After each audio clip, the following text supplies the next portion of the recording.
placer, leer lo que a mí me guste, no, porque le dicen a uno, por ejemplo, ¿usted no se ha leído, por ejemplo, El Quijote de la Mancha? Y yo, no, porque si yo lo voy a leer, no lo voy a leer con placer. Por ejemplo, y me dicen, ¿usted ha leído a Gabriel García Márquez? Yo sí lo he leído porque disfruto de esa lectura.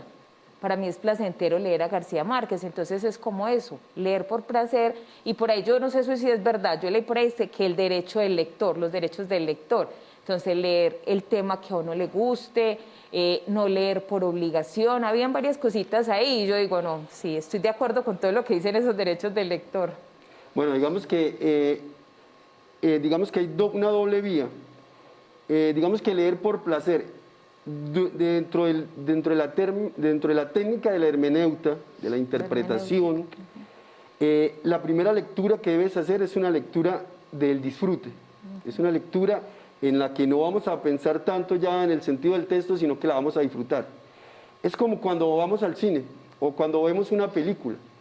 Vemos la película por primera vez, la disfrutamos y si nos gustó tanto, la volvemos a ver. Y al volverla a ver, vamos a caer en cuenta de muchos detalles y muchas cositas que en la primera vista no nos fijamos. Eso pasa con el texto también. Por eso, para poder hablar de comprensión, tenemos que hablar de un texto que debemos leer al menos 2 veces. La primera, como lo dices tú, por el disfrute, y la segunda para entrar ya a hacer el trabajo hermenéutico, el trabajo de la interpretación. Pero también es muy importante en lo que dices, en el disfrute de la lectura, también es muy importante poder encontrar autores modelos cuando leemos. ¿Qué quiere decir? Digamos que no toda la lectura nos va a formar como lectores modelos. Hay lecturas que son solo para pasar el tiempo, solo para entretenernos, no vamos a encontrar en ellas ni claves, ni códigos, porque son autores que no están cifrando un texto, no lo están codificando. Lo hacen solamente por entretenerse ellos y a veces por entretener al espectador. Es importante también acudir a los lectores modelos que saben codificar un texto, que nos llenan el texto de códigos y de claves para que nosotros podamos interpretar el sentido del texto.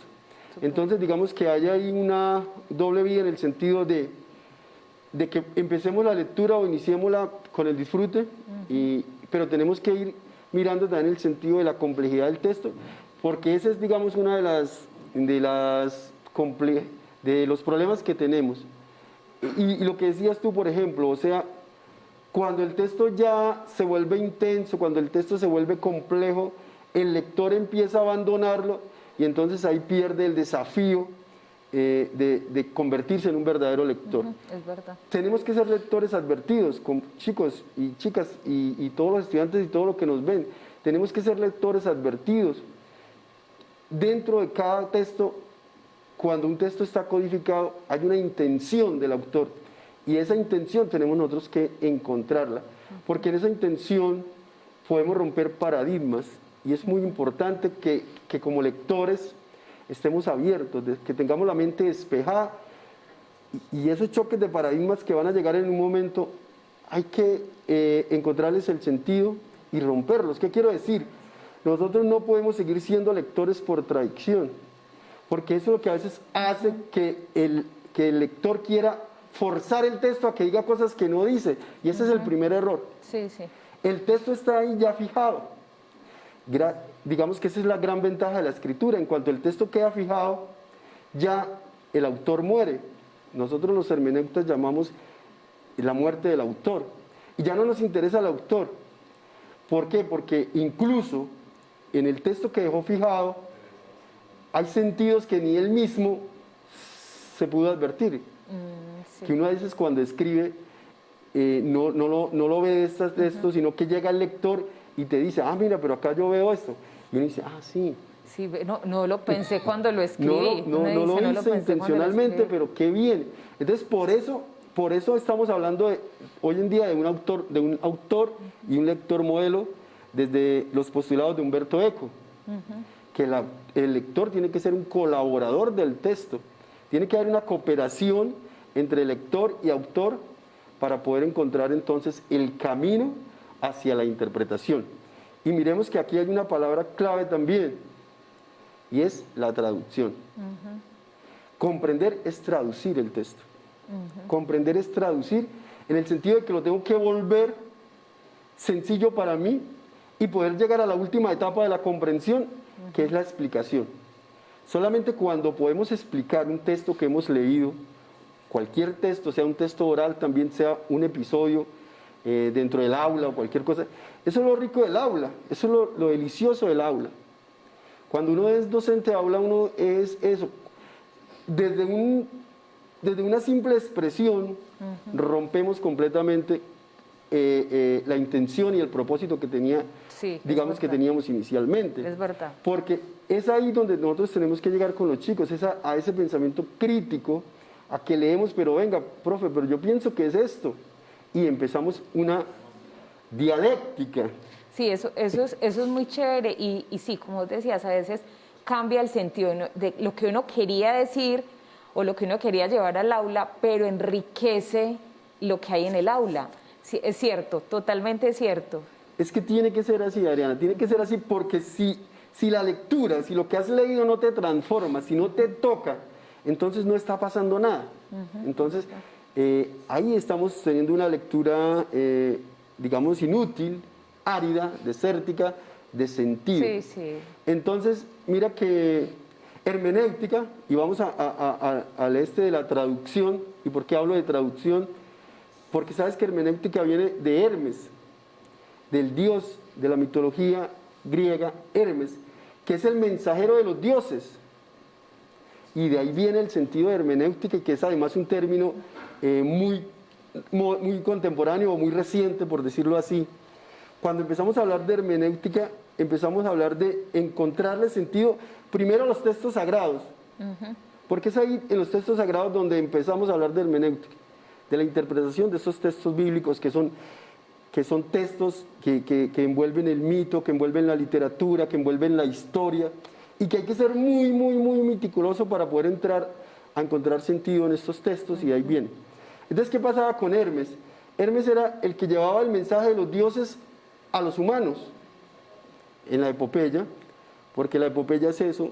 En la epopeya podemos ver cómo los dioses y los humanos casi que conviven juntos, casi que están ahí, a tal punto que incluso nacen hijos de dioses y de humanos. Semidioses. Y los famosos semidioses sí. Como Hércules, como... Muchos de nuestros estudiantes de bachillerato se vieron Hércules, ¿te sabes?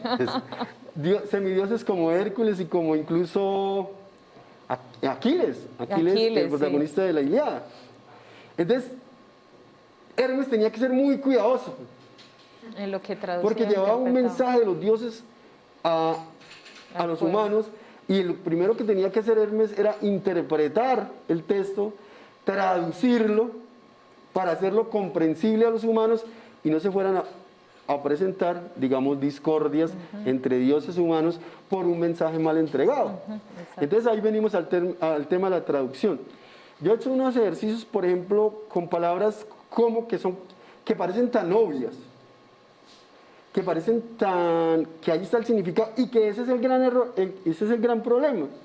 El problema es que vamos llevando los errores semánticos y los errores gramaticales por la simple transmisión.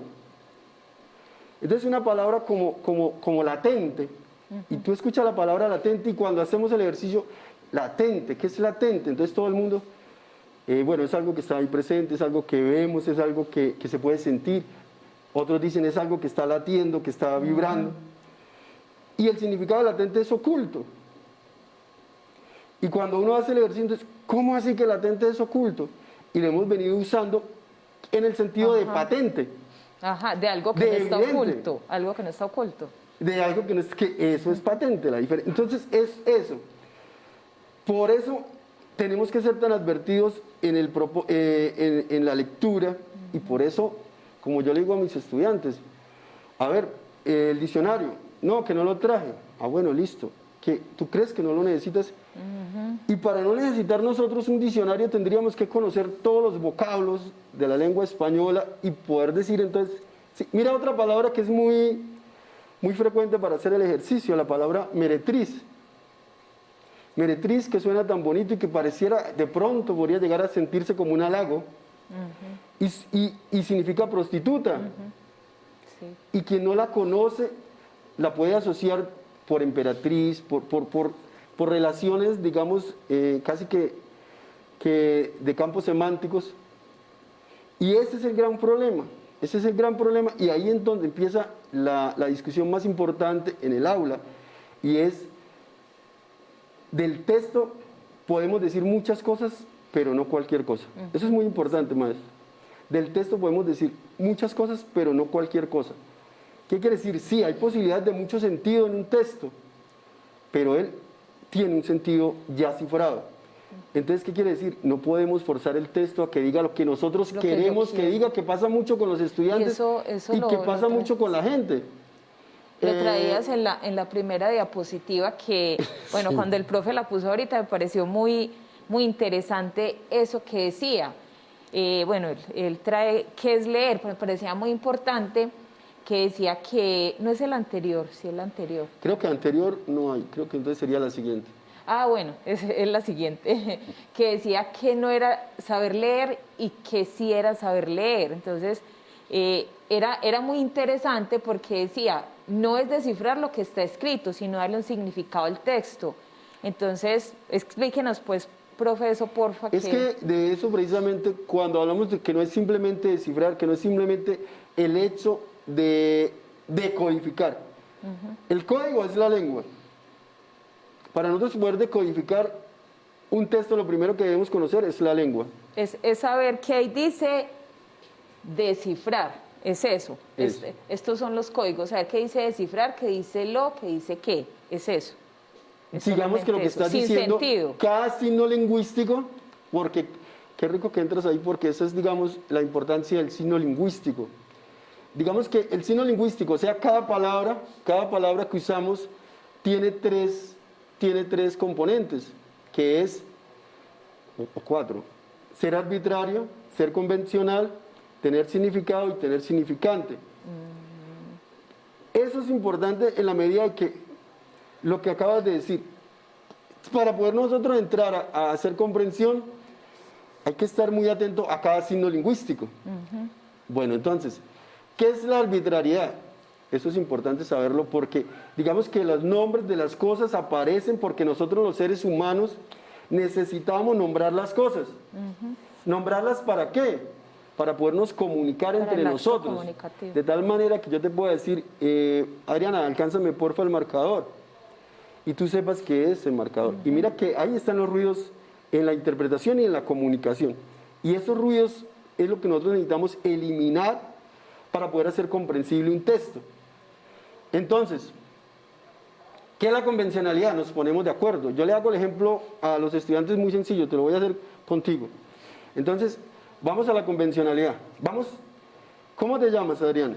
Adriana. Adriana, te llamas Adriana, ese es el ejemplo. Entonces, ¿por qué te llamas Adriana?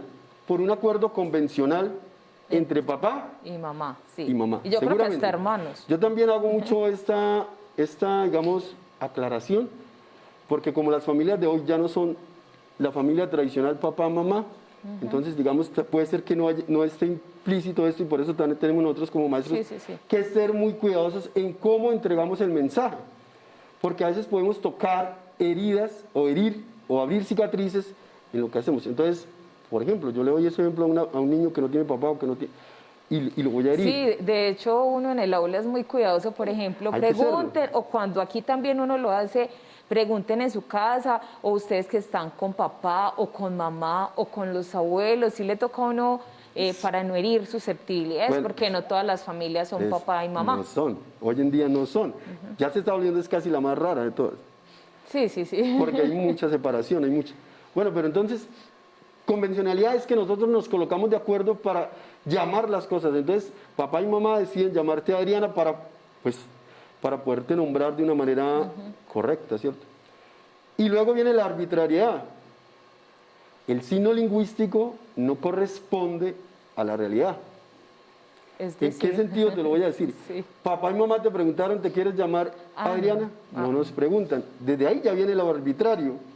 Es una decisión en contra de una voluntad, ya es arbitrario. Pero digamos que en el caso mío me fue bien. Por ejemplo, mi hermano mayor le fue mal. Aunque él ya está tranquilo, pues porque no tiene toca, yo llama Edigio de Jesús. Entonces ahí sí fue totalmente arbitrario, le pusieron un nombre totalmente Bueno, sí, extraño con una ahí combinación. es peor porque quedó inconforme. Entonces, si te colocan Esperanza o si te colocan Marta, esa realidad no cambia. Ajá. Eso hay que tenerlo muy claro. Y luego viene el significado y el significante. El significado, que es la carga psíquica que tiene el signo lingüístico. Ejemplo, cuando yo digo león, ¿qué llega a tu mente? ¿Qué llega a la mente de todos los televidentes? ¿Qué llega a nuestra mente? Un felino de los más feroces que hay. Eso, porque ya hay una carga psíquica, que nos va a identificar. Entonces seguro que cuando nombremos Pero el león puede ser el vecino que llama león. Exacto, exacto, ahí viene la otra parte. Entonces, si Adriana no está, si mañana tú no estás presente, pero estamos los maestros que te conocemos y decimos a Adriana, ya la carga lingüística nos va a llegar tu imagen y esa es entonces el significado. Y el significante, digamos que es la descripción que vamos a encontrar en el diccionario, ¿cierto? Entonces no es solamente descifrar signos lingüísticos, porque esos signos lingüísticos van a conformar un contexto y un texto. Entonces, por eso analizar es descomponer en pedazos, es para volver a recomponer nuevamente. Como hacemos, por ejemplo, con un motor de un carro. Para analizarlo, claro, usted lo ve por fuera, esto es un motor, pero por dentro tiene un mundo de cosas que uno ni siquiera sabe, pues uno que no es mecánico no sabe cómo descifrar eso que hay adentro. Y luego lo recomponemos y ahí ya hemos analizado. Entonces, miremos un ejemplo ahorita en Navidad. Vas a comprar tu ropa de Navidad, pongámosle el ejemplo. Vas a mirar, si vas a comprar el pantalón, qué talla es, qué precio tiene, lo descompones por partes. Sí. Qué talla es, el color, si te gusta, el precio. Y una vez vuelves y compones, dices, este es mi pantalón. Sí. Ya encontraste el sentido, ya encontraste el sentido del pantalón que queda. La utilidad, que es lo que finalmente tenemos que hacer que los estudiantes o que nosotros como lectores comprendamos que el texto nos tiene que ser útiles también. Hay textos que hay que renunciar a ellos porque no... Sí, porque definitivamente no nos van a servir. Entonces, ese es el tema de descifrar. No es solamente conocer el alfabeto, no es solamente saber descomponer en sílabas, que tenemos un problema serio con los estudiantes. Sí. Están leyendo casi que silábicamente en grados tan adelantados como octavo, noveno, están leyendo casi que sílabas. Entonces, y ahí es muy difícil comprender, muy difícil. No se puede comprender, no se puede comprender. Incluso cuando ni siquiera dicta, cuando le dice copien esto en el cuaderno, copian palabra por palabra, cuando ya deberían leer una frase completa, tenerla acá y poderla escribir. Y no, y ahí viene lo otro que tú decías. Les pones un texto de una página, ya es demasiado, porque es que ellos... ¿Qué es todo eso? Se les acaba el mundo, se quieren morir. Son muy lentos para leer y es porque falta el hábito de la lectura, y eso es lo que tenemos que volver a empezar a tener, un hábito de lectura, pero también una disciplina para leer, y también esa advertencia a la lectura. Bueno, entonces mirábamos que entonces no es solamente es darle el significado, y es ahí donde también tenemos que llegar, que el texto ya tiene un sentido codificado cuando es un texto que realmente está estructurado. Digamos que tiene que ver como la pintura de Da Vinci, que son códigos que él nos deja y que hay que interpretar, que no es solamente la pintura bonita, sino que detrás de eso hay muchos códigos.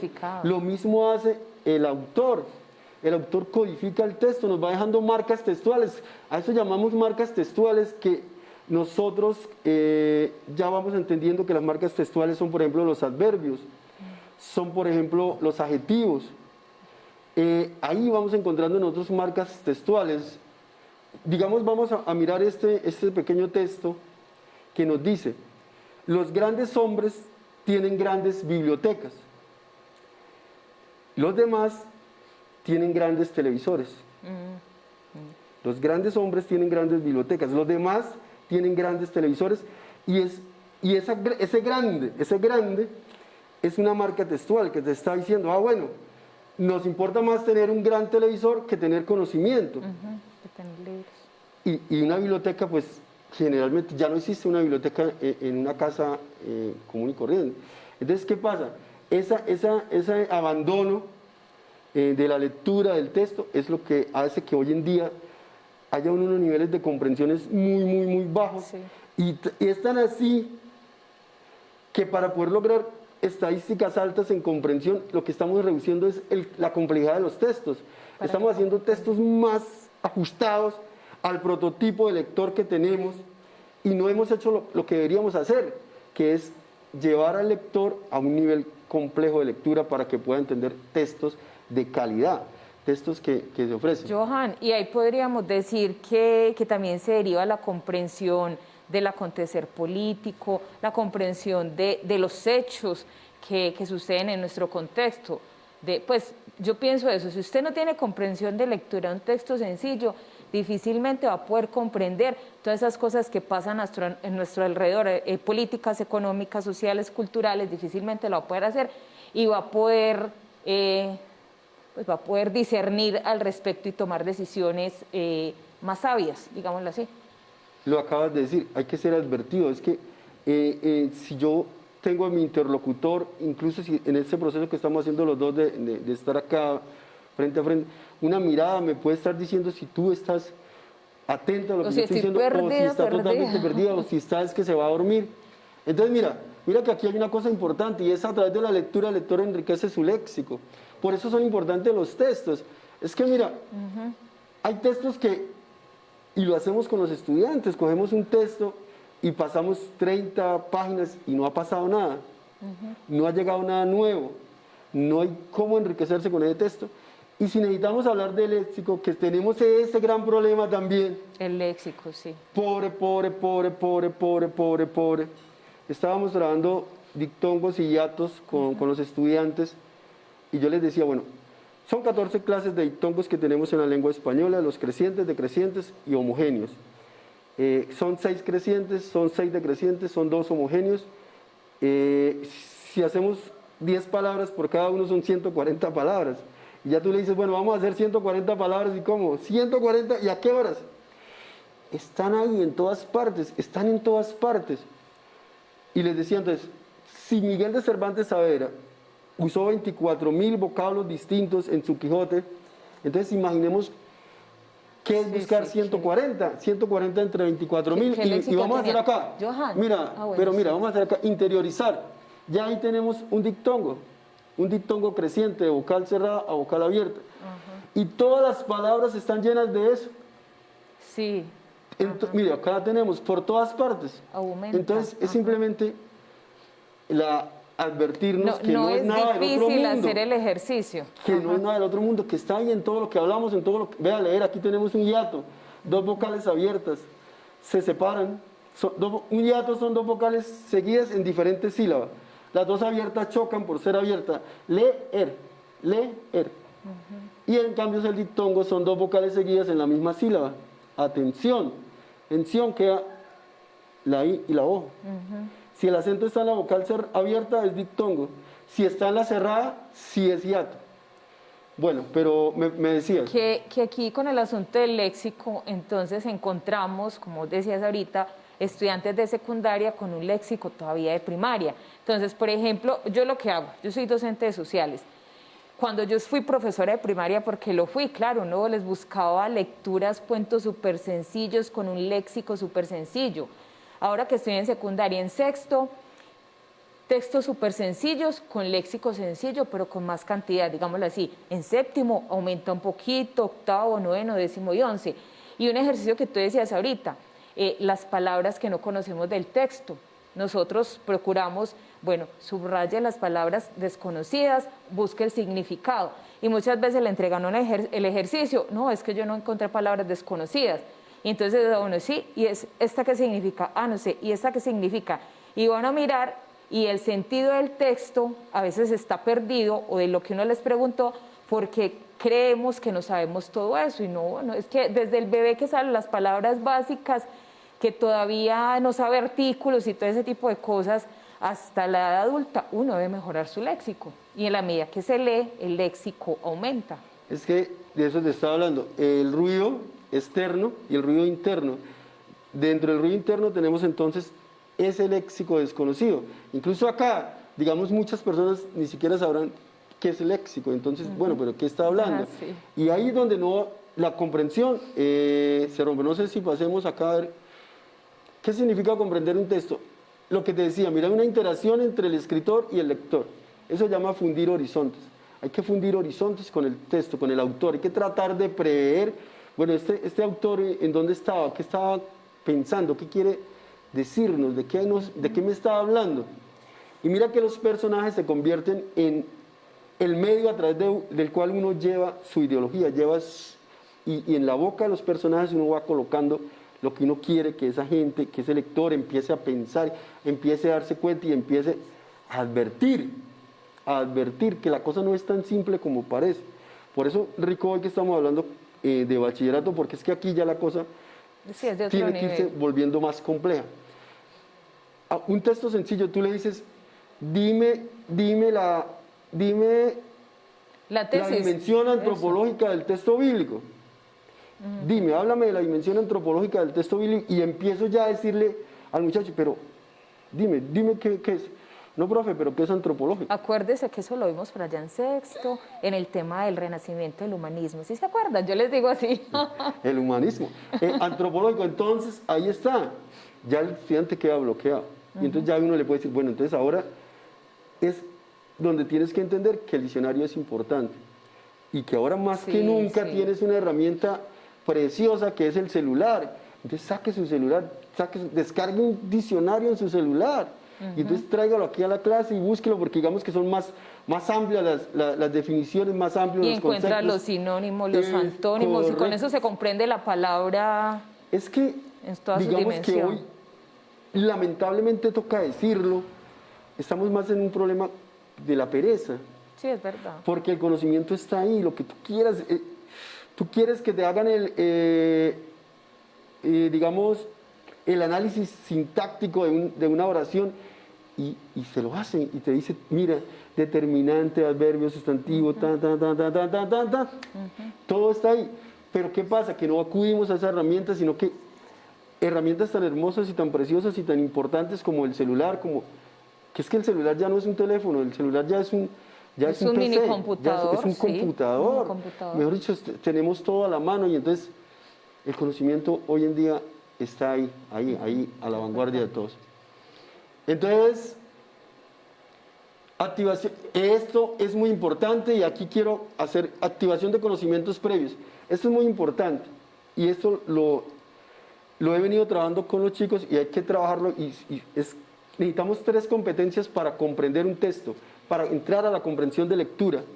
Primero, competencia lingüística, que tiene que ver con el léxico, que tiene que ver con la gramática, que tiene que ver con la ortografía. Es que es así de simple, Un estudiante ayer, y muchos me entregaron, estoy revisándoles, porque este último periodo, Sí, esta semana dije, es ortografía, este último periodo.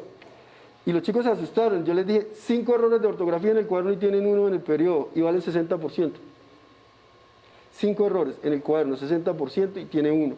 Si llega hasta 4, le dejo en 5 todavía. Si llega hasta 4, le dejo en 5 todavía. Listo. ¿Qué pasa? Lo que quiero, chicos, es que se disciplinen, Que se esfuercen. a tener cuidado con lo que escriben. Que se esfuercen, Cada sí. palabra.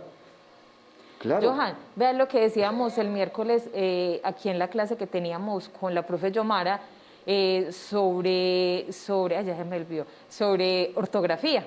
Hablábamos de eso. Y entonces decíamos, a ver, nosotros a los chicos y a las chicas les entregamos una guía, una fotocopia con una buena ortografía. Presentamos una diapositiva con buena ortografía, escribimos en el tablero con buena ortografía, y uno ve cuando ellos transcriben eso con mala ortografía, y uno dice, a ver, si yo te lo escribí bien, ¿por qué está mal acá? ¿Cómo estás escribiendo? ¿Cómo está? O a veces escribimos, porque es una realidad, solamente un ejercicio mecánico, ni siquiera pensamos en lo que estamos transcribiendo, leyendo. Vea, 2 asuntos importantes ahí, y que tiene que ver con toda esta complejidad que nos tocó, precisamente el idioma más complejo y más difícil Es verdad. de aprender. Mejor dicho, que yo creo que nos vamos de este mundo sin terminar de aprender esta lengua tan compleja como es el español. Y 2 cositas ahí. Entonces, les puse a hacer un ejercicio en el cuaderno, una página. Diga lo que sucedió este año en el área de español, diga exactamente lo que piensa porque es muy importante para mí que diga lo que pasó y lo que siente, porque esa es la manera en que yo puedo cambiar, en que yo puedo mejorar para los Para el que vienen, próximo año. para los que vienen, porque las cosas bonitas nos las dice el papá y la mamá. Ah, qué bonito lo hiciste, qué tal. Nosotros necesitamos es que nos corrijan. Entonces, dos cositas acá. Entonces, escribe sin tilde, ¿no? Entonces, me gustó mucho la oratoria. Me gustó mucho la oratoria. Entonces yo, ¿cómo es que me gustó? O sea, ¿tú te gustas tú mismo? Sí. Entonces, no, que me gustó. Sí, pero la tilde, ¿qué pasa ¿Dónde con la está tilde? la fuerza en esa palabra? Me gustó, pasado. El pasado lleva siempre tilde y el futuro. Entonces, ahí está en lo que estamos hablando. Y el otro, cuando hablabas tú de buena ortografía y mala ortografía, digamos que mala ortografía o buena ortografía ya es una redundancia, porque el término Cacografía. es cacografía y es ortografía. Lo aprendí este año y sobre todo el miércoles, cacografía. Cacografía. Es cacografía. Cuando lo hacemos mal, cuando no usamos la ortografía correcta, es cacografía. Entonces, mira que todo esto tiene que ver con esa visión. Entonces, esa primera lingüística nos permite las tildes, porque si no las leemos ni las ponemos, vamos a tener otro sentido de texto, ¿cierto? Las grafías. Los signos de puntuación. Las grafías, simplemente si escribes ventana con B, pues yo voy a dudar de qué me estás hablando. Gabriel García Márquez fue uno de los que dijo que no importaba que usáramos con B o con V, pues, cuál era el problema. Gabriel García Márquez no era muy cercano a la ortografía. No era un gran escritor. No era muy amigo de la ortografía. Y todo, la sintaxis, cómo acomodamos, si yo pongo primero el adjetivo y después el sustantivo, entonces si yo digo pobre hombre o hombre pobre, estoy diciendo dos cosas distintas. Y es simplemente es una cosa de sintaxis, de dónde coloco la palabra, dónde coloco el adjetivo. Entonces pobre hombre o hombre pobre, y estoy diciendo dos cosas distintas. Entonces esa competencia lingüística. Y la misma, los idiomas tienen la fórmula, cómo se escribe. Ayer, por ejemplo, una chica que estaba haciendo algo de inglés, la misma profesora le hizo la fórmula. Vea, primero va el sujeto, después va el verbo, después va eso, y le ponía más. Y la muchacha perdida. Cuando me preguntó a mí, yo, pues que si la profe te dio la fórmula. Y es lo mismo en el español, cuando uno está, yo me acuerdo, de pronto en sexto vuelven y le repiten eso, vea, una frase en el idioma español se hace así. Primero el verbo, primero el sujeto, después el verbo. Y lo mismo cuando es una pregunta, entonces hay fórmulas, es lo mismo que las matemáticas, digámoslo así, pero más fácil. Sí, la gramática la gramática transformacional, en que todas las lenguas tienen una sintaxis. También hay una cosa cultural, por ejemplo en inglés, el uso de los adjetivos, y esto no es lo mismo que en el español. No es lo mismo. La fórmula gramatical es distinta, la sintaxis es distinta, y por eso la comprensión del texto en inglés te lleva a un conocimiento lingüístico distinto, diferente, gramatical. Bueno, está por el otro lado la competencia literaria, que tiene que ver ya entonces con los recursos literarios, con las metáforas, con las hipérboles, con los símiles, con los sinedocs, que eso también, por ejemplo, en el caso de ventana que yo acabo de nombrar, entonces ventana con B y ventana con V, pero en el caso literario es un hiperbátón, donde yo ya juego con la sintaxis, o juego con la sintaxis al cambiar de palabra, o uso intencionalmente colocar ventana con B, pero porque tengo una intención como autor. Y también, digamos, este caso, digamos, perra sarnosa, y yo lo cambio a sarna perrosa. Entonces, ese ya es un juego que ya es un conocimiento, ya hay que tener un conocimiento literario. Un epíteto, por ejemplo, en un epíteto, en lo que tú podrías pensar que está redundando, pero acá no es una redundancia, porque digamos, yo digo cielo azul literariamente y ese es un epíteto. Pero si yo digo cielo azul, podría decir que estoy redundando. Yo no sé si yo estoy equivocada, pero para mí, quienes escriben poesía tienen un gran conocimiento de todo eso.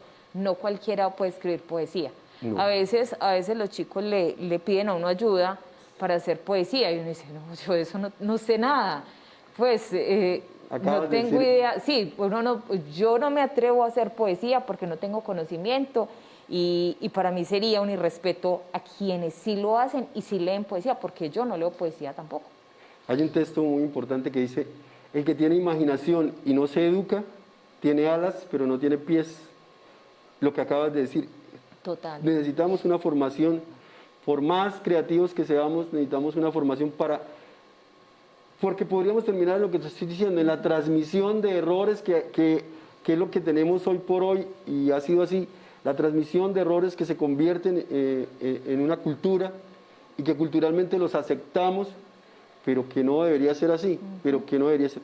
Entonces, esa competencia literaria y por último la competencia enciclopédica, porque si no tenemos esa competencia enciclopédica tampoco vamos a poder comprender un texto en un sentido, digamos, leíamos un texto con los chicos en un libro que estamos leyendo y decía, somos como Rocinantes, pero con los huesos saludables.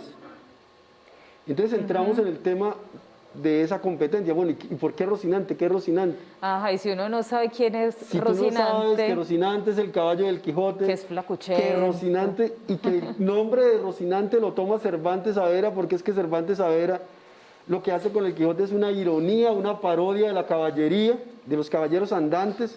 Por eso nos coloca al caballero, un tipo viejo, flaco, loco. loco en un Supuestamente, caballo, también flacuchento. El caballero andante tenía una dama hermosa y aquí nos presenta a Dulcinea, que es una sirvienta despelucada, sin muelas. Y lo que hace es eso, es una ironía. Entonces, Rocinante significa caballo viejo con peladuras.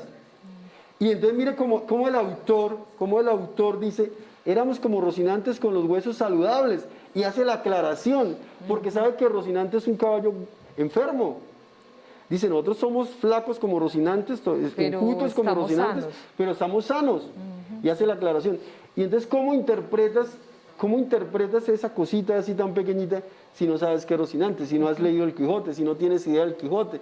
Esa competencia de enciclopedia Sí, que sí, tiene que ver también con que te digan, por ejemplo, alguna vez salió una pregunta por ahí que decía, era un movimiento comunista. Bueno, tú manejas un poquito mejor las sociales. Estaban hablando de un movimiento comunista en Latinoamérica. Entonces, si tú no sabes que Latinoamérica va desde México hasta la Patagonia, entonces puede ser que tú tengas como Latinoamérica el cono sur, a Sí, Sudamérica. de Colombia hacia abajo. Eso, y eso pasa. Entonces, y podrías entonces, si no sabes que Latinoamérica es todo, dejar un movimiento comunista acá en Centroamérica. En Cuba, Por dejarlo ejemplo, en Cuba. por decir algo. Entonces, mira cómo esa competencia enciclopédica también es importante. ¿Y cómo adquirimos las tres competencias? La pregunta es, ¿cómo nos volvemos lingüísticamente competentes? ¿Cómo nos volvemos enciclopédicos? ¿Cómo logramos conocimientos enciclopédicos? ¿Y cómo logramos conocimientos literarios?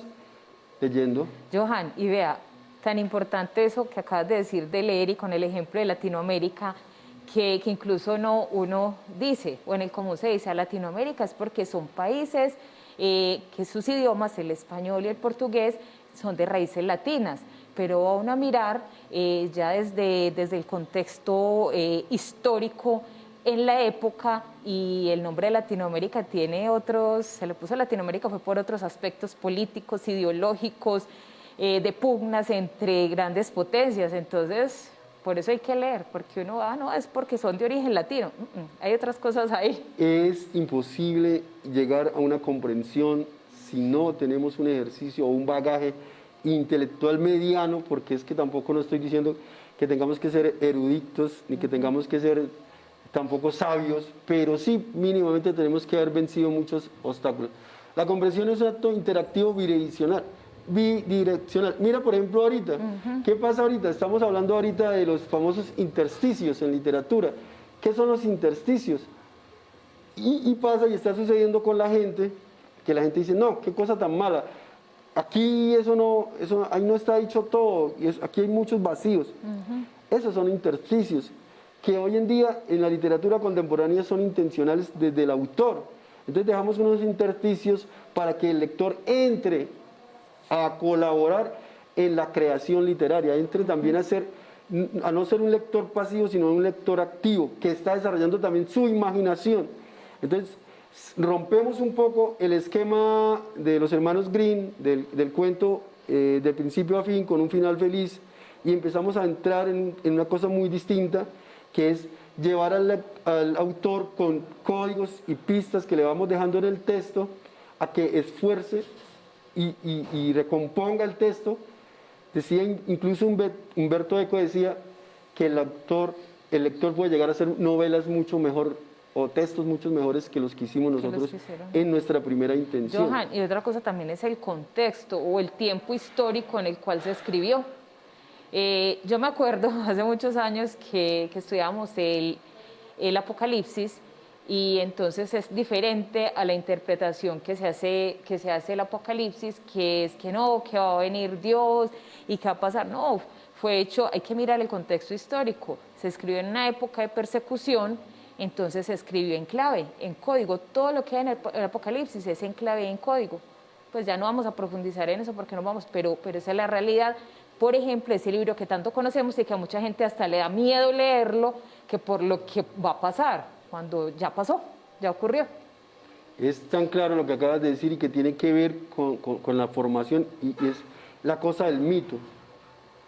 La cosa del mito como ese texto fantástico, y que tenemos que ser racionales con el mito y que tenemos que ser racionales con la lectura. Y entonces yo te diría a ti, por ejemplo, digamos el hecho de que Eva haya nacido en una costilla tiene que ver con un contexto histórico, con un contexto histórico donde la mujer era absolutamente nada.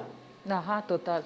Era así que lo podíamos llevar al nivel de que, bueno, entonces la mujer lo que es solamente un pedacito del hombre ahí y que tiene que estar subyugada al hombre, y que el hombre es el que...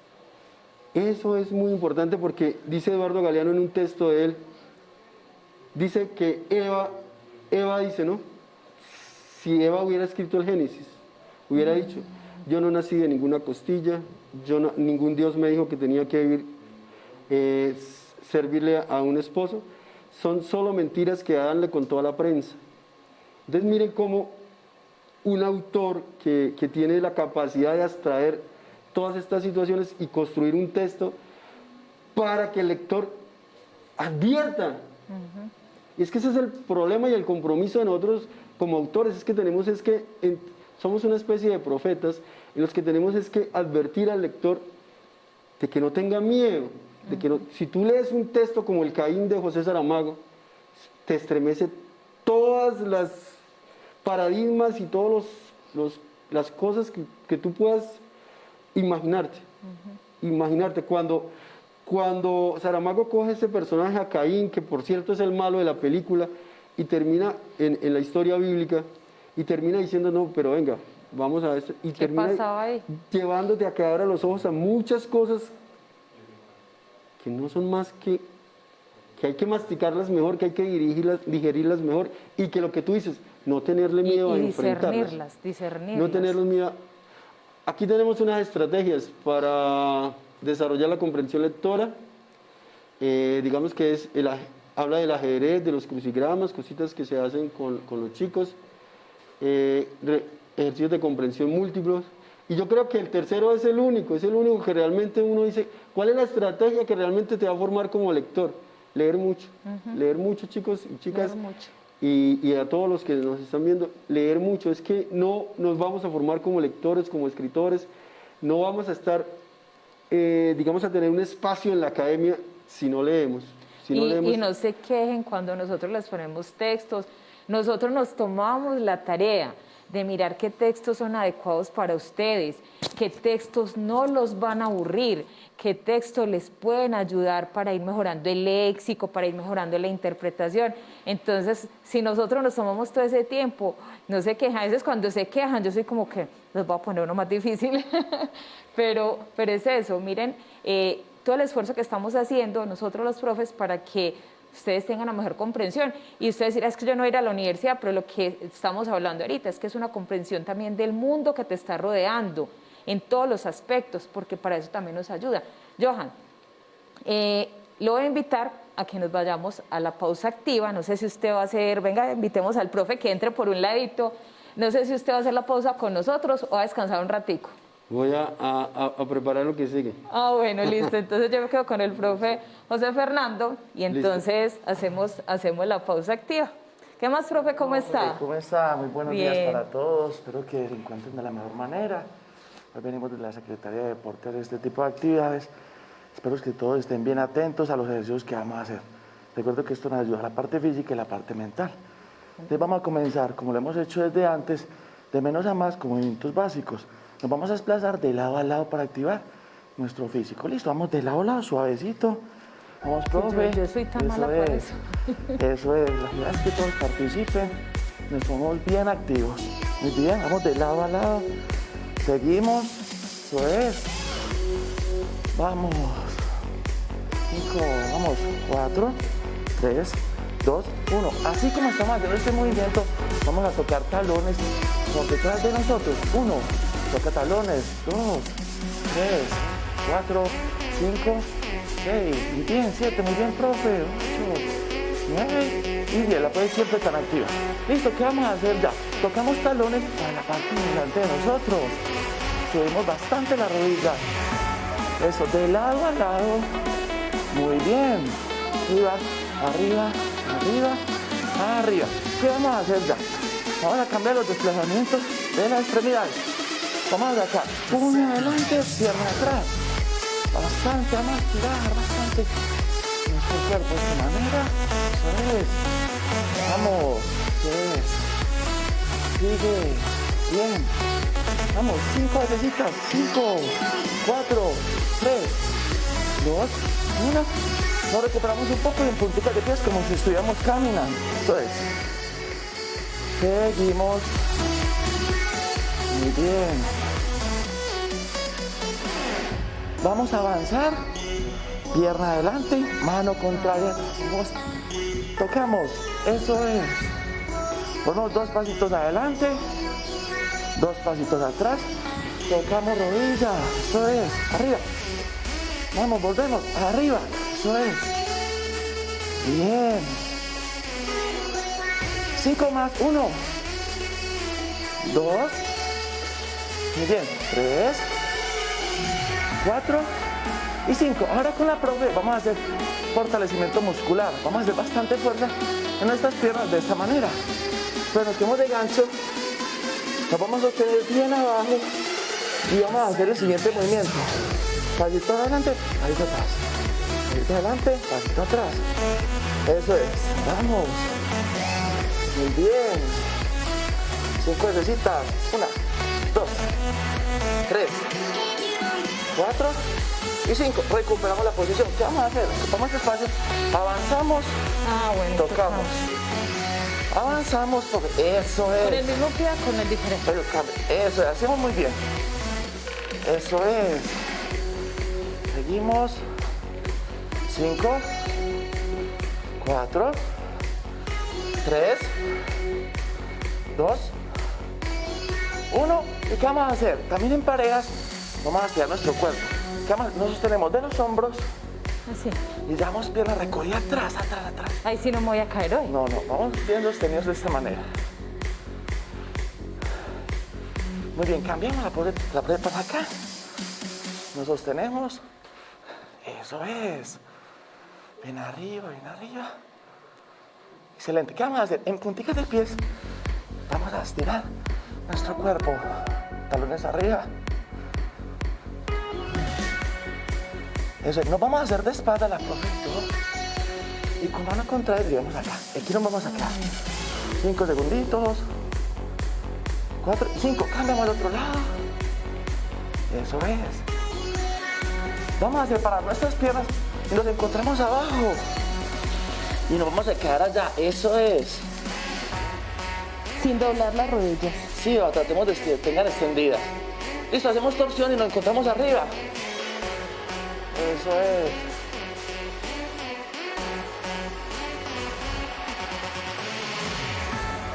Muy bien.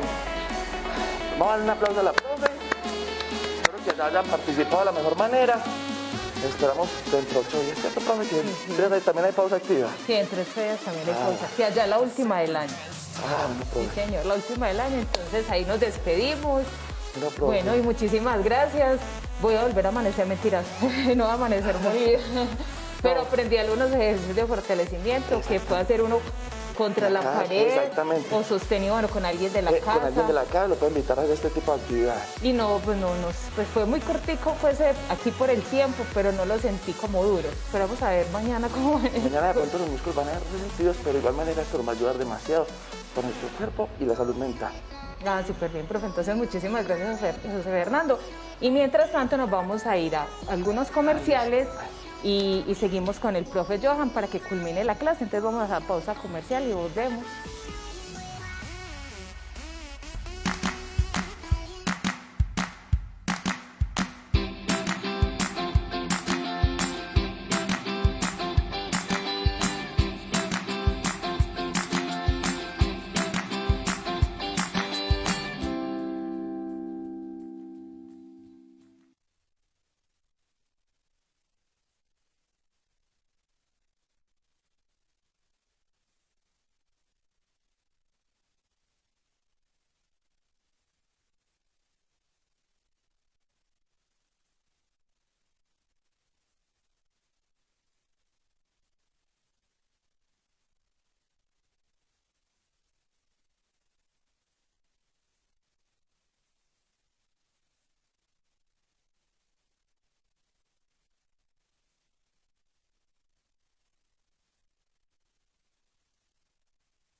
Bienvenidos y bienvenidas de nuevo. Ahorita vamos otra vez con el profe Johan, que nos va a decir algunas estrategias para desarrollar la comprensión lectora. Profe Johan, hágale, que lo necesitamos mucho, incluso nosotros que ya estamos como más grandes y con más estudio encima. Estamos concluyendo y digamos que a manera también como un poco de analogía, que habían unas analogías por ahí, digamos que es como que porque tienes tú el pase no eres conductor. Así es, ¿verdad? Puedes ser chofer o puedes ser conductor, pero el pase no te hace ser lo que eres. El título de licenciado o los títulos que adquirimos en la vida, porque estamos en una educación bancaria que nos exige un título para poder decir si somos o no somos aptos o idóneos o lo que sea. Entonces, ahí es cuando... Eso no es. Y lo que pasa acá es lo mismo. No porque aprendiste a decodificar el alfabeto, no porque aprendiste a leer, ya sabes leer. Eres un no, lector. hay que leer muchos libros para ser un lector. Hay que leer mucho, como hay que manejar mucho para ser, o conducir mucho para llegar a ser un conductor. O sea, todo en la vida es lo mismo. Y el único camino, el camino correcto para llegar a ser un buen lector, para irse convirtiendo en un lector advertido, es leer mucho. Y muchos libros, pero también ahí hay una cosita que yo quiero dejarles. Digamos que los libros son como los amigos. No hay que tener muchos, sino los mejores. Eso tiene que pasar también con los libros, con nosotros, como pasa con nuestros amigos. Tenemos que, no es tampoco muchos, sino los mejores libros, los que nos ayuden a formarnos realmente. Claro, primero tenemos que iniciar con nuestros niños, tienen que empezar a disfrutar, a jugar con la lectura, y en el bachillerato todavía un poquito en sexto y séptimo, pero luego tenemos que emprender un camino ya más complejo, porque si no nos vamos a quedar ahí creyéndonos lectores solamente porque sabemos decodificar un texto. Dice que ya no es analfabeto el que no sabe leer, es el que sabe leer y no lee. Ese es el verdadero analfabeto, el que sabe leer. Nosotros que sabemos leer y no leemos, nosotros como maestros, si nosotros no leemos, estamos siendo incoherentes con nuestra profesión, sea el área que manejemos, el que sea el área que manejemos, tenemos que leer mucho, porque además es una cosa de actualización. Pasa como en el derecho, por ejemplo, en el derecho terminas la carrera y tu carrera... Tiene que seguir leyendo toda la vida. Mucho peor, porque es que la carrera pudo haber quedado ahí ya listo. Lo único que te va a servir es el procedimiento, porque los códigos cambiaron, porque las leyes cambiaron, porque todo cambió y tú todavía por ahora no puedes estar resolviendo un conflicto de familia como lo hacías con un código de hace tiempo. Incluso nosotros para cada tema nuevo tenemos que volver a estudiar ese tema, volver a leer ese tema. No es que nosotros, no, el profe ya sabe eso, no, uno le toca volver a leer y volver a hacer el bachillerato. Si no pasa eso, lo que le vamos a llevar a los estudiantes son refritos. Es lo mismo todo el tiempo. No podemos ser ese maestro que el cuaderno ya está amarillo y sigue siendo... Y sigue con el mismo cuaderno. No, eso no puede pasar y nosotros no podemos seguirle llegando a los estudiantes con un libro que leímos hace, y como no lo sabemos de memoria, entonces, claro, el estudiante sorprendido porque yo supuestamente sé mucho, pero es que no sé si no ese libro. Y no estoy actualizado. Y no he pasado esa página. Entonces, listo. Dentro de las estrategias, leer, chicos, leer, leer, leer y leer. Ese es el camino. Vamos a aprovechar las diapositivas que la profe nos... anotarlas, eso es lo más importante, anotar las palabras desconocidas, ir haciendo glosarios que nos vayan a nosotros enriqueciendo la manera de cómo escribimos, de cómo hablamos, de cómo nos comunicamos. Mira lo que les decía, cultura general. Tenemos que saber, hay que saber un poquito de todo, también eso es importante. No nos podemos quedar sabiendo todo de una sola cosa, sino que necesitamos saber un poquito de todo, para que nosotros podamos enriquecer la conversación, enriquecer los textos que escribimos, enriquecer pues nuestra manera de estar en el mundo también, porque de lo contrario estaríamos naufragando. Bueno, eso hubiera sido muy importante. La lectura global, la lectura profunda, la relectura. Entonces, miren, esa lectura global, ideas de forma rápido, nosotros sí tenemos que irnos formando ideas generales en la medida que leemos.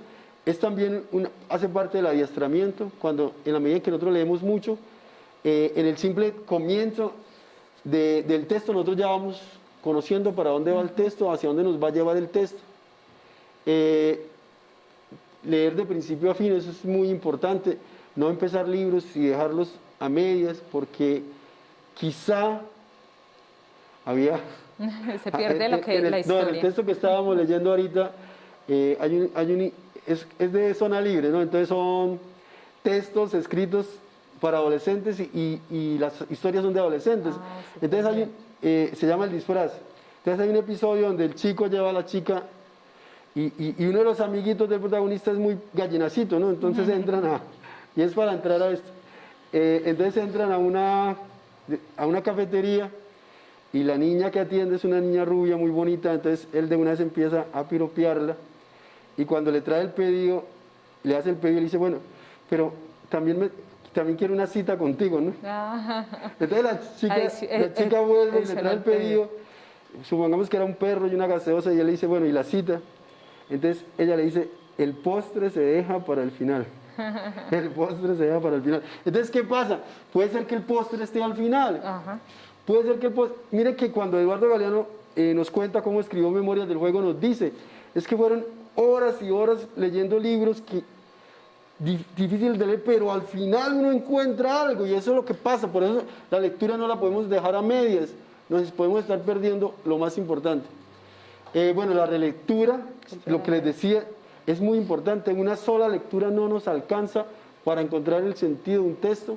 Hay que volver a leer. Hoy la literatura tiene una cosa maravillosa, digo yo, y es que estamos hablando de la brevedad. Los cuentos de hoy en día son cortos, las novelas de hoy en día son cortas. Ya salimos de 100 años de soledad, estamos en novelas mucho más dinámicas, mucho más rápidas, pero y con un lenguaje más comprensible. Y llenas de un contenido literario espectacular. Entonces creo que en esa medida podemos leer más textos, más autores, y la podemos leer un texto varias veces, porque son más cortos, más breves. Y yo creo que eso sí es muy importante. Esa definitiva es la etapa más importante de la lectura crítica, porque en ella adquieren todas las herramientas para resolver las preguntas. Yo quisiera que más adelante, quiero irme como... Johan, pero si quieres... bueno, los niveles de lectura, creo que... Y yo ahorita hablo del subrayado, hablo de esas cosas que son importantes. Listo. Entonces, bueno, las clases de lectura, lo literal, y bueno, y es muy usado hoy en día, ¿no? Los jóvenes hoy en día, literal. Están diciendo algo literal, como pasó. O sea, literal es tal cual, es la decodificación simple, la primera decodificación, donde decimos literal, ahí dice literal. Pero ¿qué es literal? Esa es la segunda lectura, que es inferencial. Hay cosas que no están dichas de manera literal en el texto, pero que el autor las ha cifrado para que nosotros hagamos las pesquisas, hagamos esas indagaciones, hagamos aquí la palabra clave es la lectura entre líneas, que vayamos como nosotros cuando hacemos teatro y cuando vamos a empezar a montar una obra, tenemos que hacer esa lectura de palabra por palabra, desmenuzadita totalmente, para ver de qué manera podemos llevar a la puesta en escena ese texto para que sea... para que haya una interpretación, para que sea verosímil lo que está pasando. Entonces una lectura entre líneas muy aguda, digamos, y que tiene que ver con la interpretación de lo metafórico. Porque la lectura es toda metafórica. La literatura es toda metáfora, la literatura es una metáfora viva, es una construcción de trasladar el sentido real a uno figurado. O sea, una experiencia de la vida la llevamos a una novela o a la ficción. Y aunque se parezca mucho a la realidad, no es así. La historia, la lectura, la literatura es una metáfora. Los personajes son invenciones, invenciones que se parecen a la realidad. Y en las novelas, por ejemplo, las novelas que son obras complejas donde se tiene que trabajar mucho al personaje desde lo psicológico. Sí. Entonces, ¿qué pasa? Que tú vas a encontrar en la lectura de una novela perfiles psicológicos que se parecen a ti o a cualquiera de las personas que están a tu alrededor, pero eso no es real, sigue siendo ficcional, sino que esa ficción debe ser interpretada por el lector. Por el lector. Y a veces nos quedamos tanto en lo literal que la metáfora termina perdiendo su propósito de que seas una persona, digamos, que te puedas abstraer, que nos podamos abstraer y llevarnos de esa metáfora, digamos, mira lo que dice la chica, el postre se deja para Se lo deja último. para ¿Qué lo le está queriendo decir? Muchas cosas, hay mucho que Muchos interpretar. significados Y es ahí. una metáfora, esa es una metáfora. Entonces, y el sentido crítico, que yo creo que es lo más importante. Yo creo que aquí es donde deberíamos llevar a nuestros lectores, es de lo que deberíamos ser como lectores, y por eso digo yo, terminando acá, para ser crítico es porque nos dejamos tocar por el texto. Si nosotros no nos dejamos tocar por el texto, ahí no va a haber una lectura crítica, por una razón muy sencilla. Vamos a seguir siendo los mismos, y eso no puede suceder. Cuando hay comprensión de lectura, cuando hay inferencia, cuando hay sentido crítico, nosotros tenemos que transformarnos. La lectura nos tiene que transformar. ¿Cómo es posible que un autor que se ha gastado toda la vida formándose en muchos aspectos vaya a ser para nosotros un encuentro con lo coloquial? Un encuentro literal. Un encuentro literal. No puede ser, no puede ser, no puede ser. Tenemos que ir al sentido del texto, tenemos que ir a la comprensión del texto. De otra manera, se está perdiendo el trabajo de la lectura. Lo que pasa con la televisión, también tenemos que ser críticos. Cuando vemos televisión tenemos que ser críticos, porque hay asuntos pequeños que nos van mostrando, eso no es así como me lo están diciendo, porque eso se nota, pero eso se nota en la medida en que uno adquiere la capacidad crítica. Cuando yo me puedo criticar a mí mismo, cuando yo critico mi trabajo, lo que hago, y entonces un estudiante que estuvo conmigo el año pasado y tiene la oportunidad de entrar a la clase y dice, oiga, pero eso no fue lo que pasó el año pasado, porque no puede ser, porque no puede pasar. Lo que pasó el año pasado se tiene que quedar allá en el año pasado, y nosotros tenemos que ir adelante a buscar otras cosas, a buscar nuevas formas, nuevas maneras, a interpretarnos nosotros para poder hacer comprensión de lo que hacemos, de lo que leemos, de lo que trabajamos, porque de lo contrario no hay transformación, y donde no hay transformación no está pasando nada.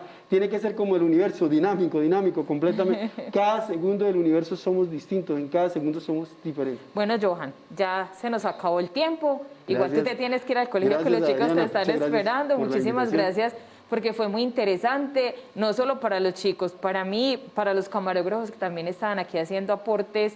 Entonces, muchísimas gracias, Johan, muchísimas gracias pues él también hace parte pues como del equipo de Contágiate de Saberes, de los presentadores. Gracias por estar aquí. Y bueno, y yo te despido. Sí. Este espacio ya está hablando de lo que estamos diciendo, de que hay unos compromisos más allá del aula, más allá de todo, más allá de todo, y que queremos llegar con nuevas cosas. Sí, señor. Muchísimas gracias, Johan. Bueno, y mientras Johan se va yendo, entonces los invito a ver el video del Comité Psicosocial, que es sobre el autoconocimiento. Lo vamos a ver y ya después hablamos un poquitico de él.